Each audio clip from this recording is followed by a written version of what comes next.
que quand on gagne de l'argent, on veut absolument aller fêter ça.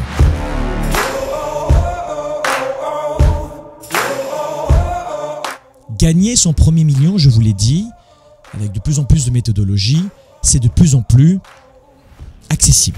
Mais l'erreur que font la plupart des gens, c'est qu'ils commencent à augmenter leurs revenus. Alors, 30 000 à l'année, 50 000, 70 000, 100 000. Et hop, dès que ça commence à passer le cap des 70 000, 80 000, 100 000 à l'année, ils achètent une voiture très chère, neuve, ou en location très chère, 500, 600 par mois, 400 par mois.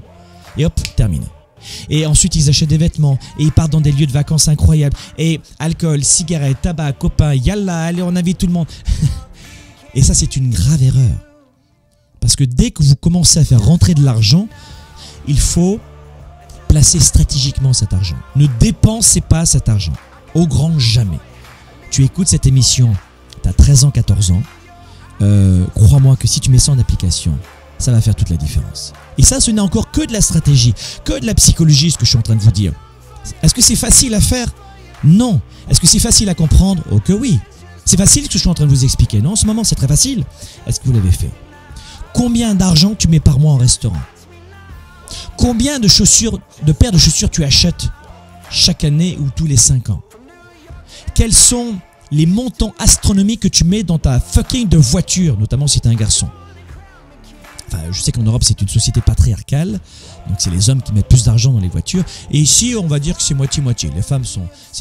Le Québec est une société matriarcale, hein, c'est les femmes qui dirigent, notamment. Alors, dans les entreprises, c'est un peu différent, parce qu'il y a toujours cette, cette inégalité injuste. Mais c'est matriarcal, donc on trouve des femmes qui vont avoir aussi un comportement aussi parfois de quelqu'un qui a la drive, et on aime bien les voitures aussi. Les femmes adorent les voitures ici aussi. Mais l'argent, quand vous en gagnez, vous le mettez dans la poche et dans un placement. Vous payez un café, un thé vert et that's it. Youhou, j'ai gagné. Hop, terminé. On se calme, on se calme, on se calme. Va courir. Tu t'achètes pas un hors-bord. Non, non, non, va courir. Un petit thé vert. Youhou. Hop, et tu dépenses rien d'autre. Et ça, c'est de la psychologie, c'est très dur. Parce que quand on gagne de l'argent, on veut absolument aller fêter ça.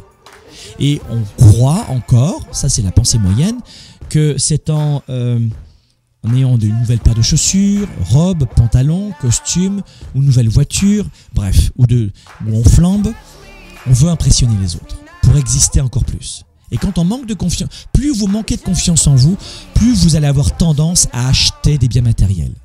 Et étonnamment, les gens avec des biens matériels ont le sentiment d'avoir plus de confiance en eux et plus d'importance aux yeux des autres.